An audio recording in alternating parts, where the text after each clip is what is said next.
This second module of Communication 101 is pillar number 2, authenticity. Interacting and communicating with people can bring us some of our greatest joys, as well as some of our greatest frustrations. With that said, I think we might as well learn to communicate better. What do you think? In your guide, let's look at number 1. To be a truly effective communicator, you must be one thing above all others. You must be yourself. And for your future success, you must become the best version of yourself, because being yourself is your superpower. We can always improve no matter where we're starting from.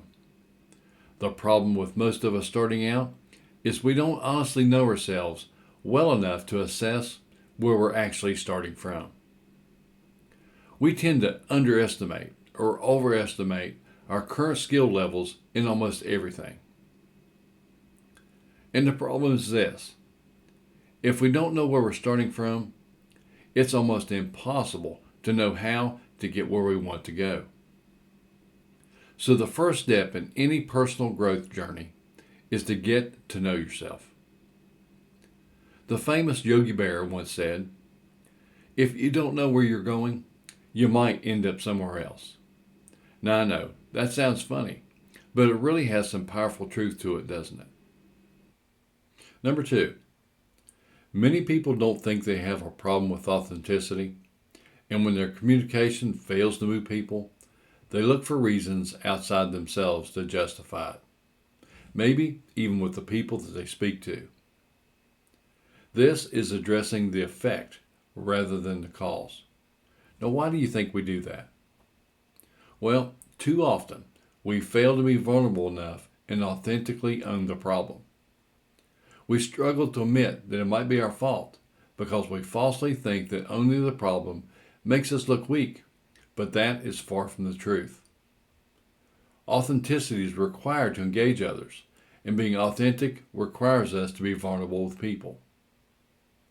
And often, we're afraid to be vulnerable because we fear revealing a personal weakness.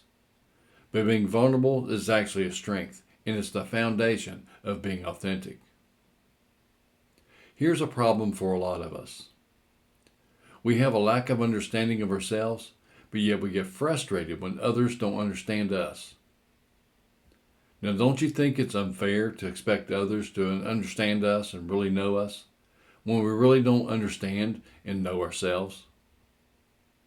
Well, there is a remedy, and it begins with raising our level of self-awareness. The big idea for this lesson about authenticity is, how can others trust you if they don't know you? But better yet, how can we even trust ourselves to be authentic if we don't really know who that authentic self is? Let's talk about authentic connection. Number 3 in your guide says, why should others let you into their minds if you won't let them into yours? Do you trust your audience and be vulnerable enough to let them into your mind? Do they trust you to let them into theirs? To get someone to buy into us or our ideas, we must influence them. But remember, no trust equals low levels of engagement, which equals little to no influence. And with little to no influence, what is the point of the communication of our ideas? In most situations, holding our position in a conversation as the authority is a big turnoff. Why? Well, it implies the other person or people are inferior to us in some way. This will never build a common ground for effective two-way communication. We must relate to the vulnerability of those we communicate with by displaying a certain level of vulnerability for ourselves. We can use the feel, felt, and found approach that might sound something like this: I feel your pain, or I felt your pain, and I found something that helped me, and I think it can help you too. The best communication skill there is authenticity, and authenticity requires vulnerability. Look at number 4 in your guide. If possible, Communicate first what you've learned and lived out, rather than what you've learned from someone else's experience. There are times when telling someone else's story is a good way to engage your audience, but most of the time, your personal story will be better as long as it's authentic. Number 5 in your guide says, the best communicators are those who are not pretending to be something they are not. They genuinely live what they communicate. Ralph Waldo Emerson once said, "Who you are is speaking so loudly that I cannot hear what you're saying." It's easy to spot a fake. Remember, our charisma opens the door, but our character keeps the door open. Number 6, it takes courage and character to be yourself at all times. Roddy Galbraith says, wisdom is knowing what to do, integrity is actually doing it. It takes integrity to be yourself and to admit your struggles and mistakes. Inspiration is birthed when we share our struggles and then share how we overcome them. So seek to inspire rather than impress people. There are a lot of well-meaning people with a lot of helpful knowledge who speak to our head, but the one who speaks from the heart connects to us where it matters, and that's our heart. Admitting that we still struggle levels the field for us and our audience, because that's what connects the heart. It takes humility to admit we don't have it all together and that we've failed and will likely fail again. It's your determination not to quit is actually what will inspire others. Coming across as a success without sharing your struggle is a surefire way to separate yourself from others. It will likely intimidate them and turn them off rather than draw them in. People often respect you for your success and accomplishments, but people will root for you and love you for your failures. Now, why is that? Because not everyone succeeds, but we all fail. That's our common ground. Take a look at number 7 in your guide. Communication is more than the words you say.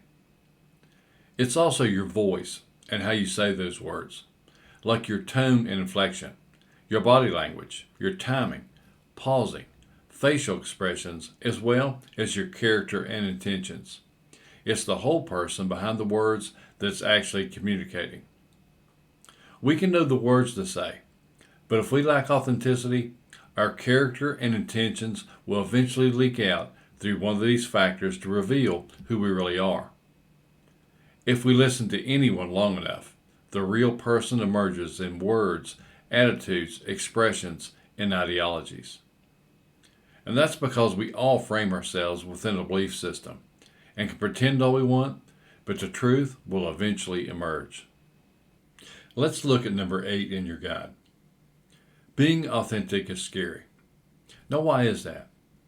Because we now know that we must be vulnerable, and that isn't easy for any of us, especially when starting out. Admitting to ourselves that we may have flaws can be difficult, but when we do, it makes it easier to admit them to others. Actually, being able to laugh at ourselves and not take ourselves too seriously frees others to be themselves too. And the truth is, most of us take ourselves way too seriously. Number 9 in your guide says, communication is more skill than natural talent, and anyone can develop better skills. Believe me when I say that the time investment you make to learn better communication skills will be far outweighed by the return you'll receive. When you become a better communicator, you will also become a better version of yourself. Understanding yourself is crucial to every area of your life. Now, I alluded to this thought earlier, and I really want you to think about this. Is it fair to expect others to understand, accept, and trust us if we don't know and understand who we truly are ourselves, a person with strengths and weaknesses? Here is your call to action to become more authentic. Look at number 10 and the questions to ask yourself. Does my character undermine what I say? Am I doing what I'm asking others to do? Am I comfortable being vulnerable with others? This type of reflection is done by those who want to grow and improve. So remember, leaders go first. Ask them of yourself before asking them of others. Number 11 suggests 3 activities. And the first one is, avoid trying to impress people and focus on connecting with them. Avoid trying to be perfect. Just be yourself and always do your best. Share your mistakes and how you overcame them. When starting out, we all make mistakes in these 3 key areas, but the more we practice them, the more effective we become as communicators. With humility, we learn that it's in the failing that we gain more perspective. But pride restricts learning because it won't allow us to admit it when we mess up and fail. Now think about it. If all children quit when they fall down when learning to walk, all of us would still be crawling. So be like the baby learning to walk. Fail often, but fail forward. That's all for now for this lesson about authenticity. There's no way to cover everything there is about being authentic, because it's a lifelong journey of discovering the limitless potential within ourselves. So join me for the next lesson about pillar number 3 and the importance of content.